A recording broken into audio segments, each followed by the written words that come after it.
हाँ, हमने बहुत से देवी देवताओं का व्रत किया, तब हमने आपको प्राप्त किया। आप हमारे लिए सर्वथा पूजनीय हैं।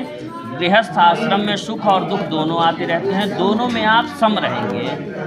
आप किसी और का क्रोध है तो हमारे ऊपर नहीं है, किसी और से नाराज हैं हमको डांटें, ठीक है, दोनों में सम रहेंगे। यह कन्या का पहला वाक्य है। दूसरे वाक्य में कन्या कहती है, वापी कूप तड़ागानी यज्ञ यात्रा महोत्सवे नारदेय अभिनुज्ञाता द्वि ऊर्जे तथावदेत। कन्या दूसरे वाक्य में कहती है, बावली कुआ तालाब ये पहले के समय में होते थे, अपडेट वर्जन उसका है। गाड़ी लेना हो, ज़मीन लेना हो, कुछ भी लेना हो, कहीं जाना हो यात्रा में, तो एक बार हमसे आप चर्चा कर लें। भाई महिलाएं खोजती हैं ना, कहाँ चले गए नहीं पता है, हैं, हालांकि अब तो हाईटेक समय है, मोबाइल से बात हुए, एक बार चर्चा कर लें कि फला जगह जाना है, ऐसा कुछ मतलब ज्ञात रहे। ऐसा नहीं कि आदेश लेना, आदेश नहीं, बता देना है कि यहाँ हम जा रहे हैं, ठीक है। दूसरा वाक्य था। तीसरे वाक्य में कन्या कहती है, व्रतोद्यापन दानानि स्त्रीणाम भाव स्वभावजा कृत भगवोन्नते कार्य स्त्रीणाम राज्यस तथावदे। तीसरे वाक्य में कन्या कहती है, व्रत उद्यापन दान करना ये पुरुषों से ज़्यादा महिलाओं में पाए जाते हैं। दान वगैरह, व्रत वगैरह महिलाएं ज़्यादा करती हैं। अच्छा, सबसे अच्छी बात यह है कि कोई ऐसा व्रत आप नहीं बता सकते जो महिला अपने लिए करती हो।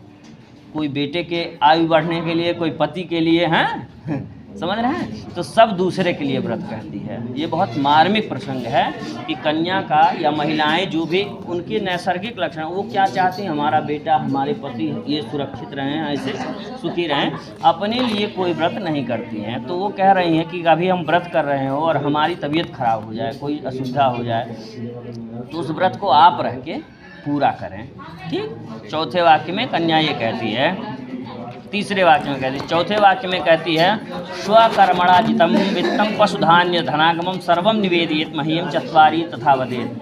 आप समझिएगा, कन्या कहती है चौथे वाक्य में, आप अपने पुरुषार्थ से, यानी आप अपनी सैलरी जो भी ले आए वो सब हमको दे दें। क्यों?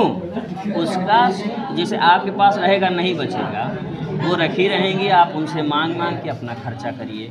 लक्ष्मी है ना घर की, तो हाँ, ये सच है। आप देखिए, आप अपने पुरुषार्थ से जो कुछ भी पहले के समय में था, यही धन थे, गाय बैल।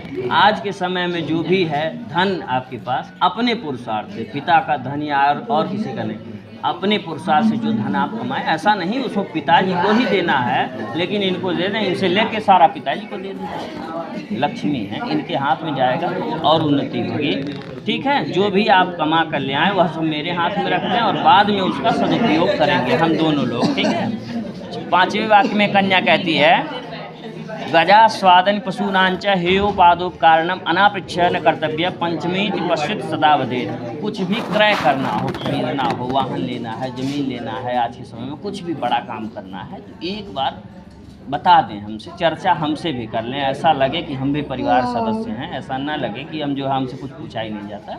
पांचवें वाक्य में ये था।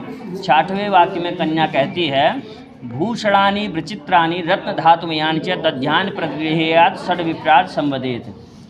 छठवें वाक्य में कन्या कहती है, आज आप मंडप में जो भी जेवर, वस्त्र, बहुत कुछ ले आए थे, लाखों का सामान ले आए, सब जेवर वगैरह ले आए, कभी ऐसा ना हो कि आप उसको जो है बेचने का प्रयत्न करें। कैसी भी विकट परिस्थिति हो, उसको कभी वो कन्या को आपने दे दिया, ऐसा नहीं है कि अब कुछ काम पड़ा तो उसको हटा दिए। मतलब लगभग यही कोशिश रहे कि उसको इन्हीं के पास रहने दिया जाए, उसको न छुआ जाए, ठीक है।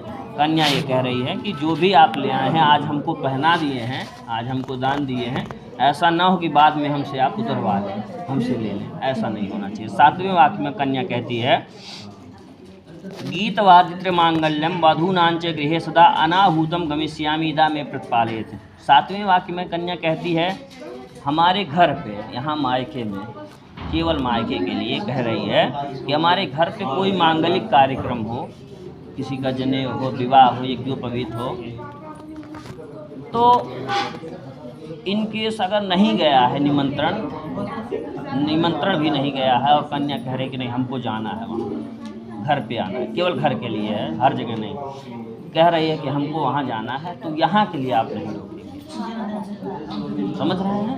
यहाँ के लिए उसके पास अथॉरिटी होनी चाहिए, और कहीं भी जाएं तो उसमें आप रोकें या जाने दें, वो आपका विचार है। यहाँ के लिए आप नहीं रोकेंगे, आप कहिए अस्तु, स्वीकार है हमको, ठीक है।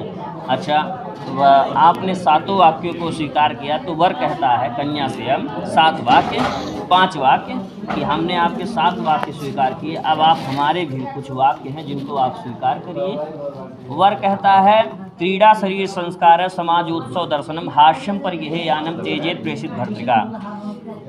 जैसे आज आपको जो भी श्रृंगार की सामग्री, साड़ी, कपड़ा इत्यादि दिया गया है और जेवर इत्यादि दिया गया है, यह सब आप कब इसका उपयोग करें? जब ये घर पे रहें। ये नहीं है तो बहुत ज़्यादा सजने संवरने की कोई ज़रूरत नहीं है, ये कह रहे हैं वाक्य।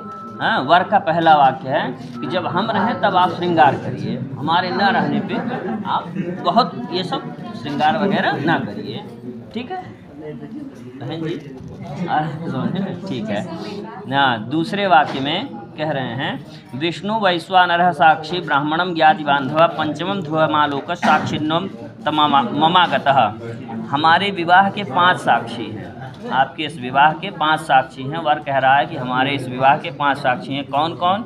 कलश में रखे हैं भगवान विष्णु का आवाहन हुआ है, अग्नि देवता आपके सामने विराजमान हैं, ब्राह्मण जो आपका कार्यक्रम करवाएं, आपके परिवार के स्वजातीय भाई बंधु, और 5वें ध्रुव तारा उत्तर में रहते हैं जो अटल है, जो वहाँ से कभी नहीं हटता है। यह 5 हमारे साक्षी हैं। तो जो भी हम दोनों ने स्वीकार किया है, इसी मार्ग पर चलना होगा। सो रही हैं क्या? ठीक है। दूसरा वाक्य है, तीसरा वाक्य तव चित्तम मम चित्तम वा वाच्या वाचम न लोपेत व्रते में सरदा देयम हृदयस्थम वरानने। तीसरे वाक्य में वर कहता है कन्या से हमारे चित्त के अनुकूल अपना चित्त रखना, हमारे वाक्य का उल्लंघन न करना, जैसा मैं कहूँ वैसा ही करना, और जो कुछ मैं बताऊँ उसको अपने ही हृदय में रखना और किसी से नहीं। आजकल तो मोबाइल के समय में जान लीजिए कि मायके हर बात आ जाती है, ये एकदम ना हो। ये सीरियस बात है कि यहाँ पे एक भी बात नहीं आनी चाहिए। वो आपका उनका विषय है, उसको आप अपने में ही सुलझाइएगा, ये ज़्यादा सही है, ठीक है। ये कह रहे हैं कि जो भी मैं तुमसे कहूँ उसको अपने हृदय में रखना, किसी से भी बताना मत, और मेरे पतिव्रत धर्म का पालन करना, ठीक। ये तीसरा वाक्य था। चौथे वाक्य में वर कहता है मम तुष्टिश्च कर्तव्या बंधूनाम भक्तिरादात ममाज्ञा परिपाल्येषां पतिव्रत धर्मपरायणे। मुझे जिस प्रकार संतोष हो वही कार्य करना, जो मुझे नहीं पसंद है ऐसा कोई कार्य मत करना। मेरी सेवा थोड़ा कम करोगी चलेगा, मेरे परिवार की सेवा ज़्यादा होनी चाहिए, मेरे माता पिता की सेवा ज़्यादा करना, मेरी आज्ञा का और उनकी आज्ञा का पालन करना। 5वें वाक्य में कहता है वर बिना पत्नी कथम धर्म आश्रमाणाम प्रवर्तते तस्सात् विश्वास्या मम भावांगवासिनी। बिना पत्नी के गृहस्थाश्रम धर्म का पालन नहीं हो सकता, बिना पत्नी के गृहस्थाश्रम धर्म का पालन नहीं हो सकता, अतः तुम मेरी विश्वास पात्र बनो। उसके बाद जो भी तुमने वचन कहे यह सब हमको स्वीकार है, तुम मेरी विश्वास पात्र बनो और मेरे वाम भाग में आकर बैठो, ठीक।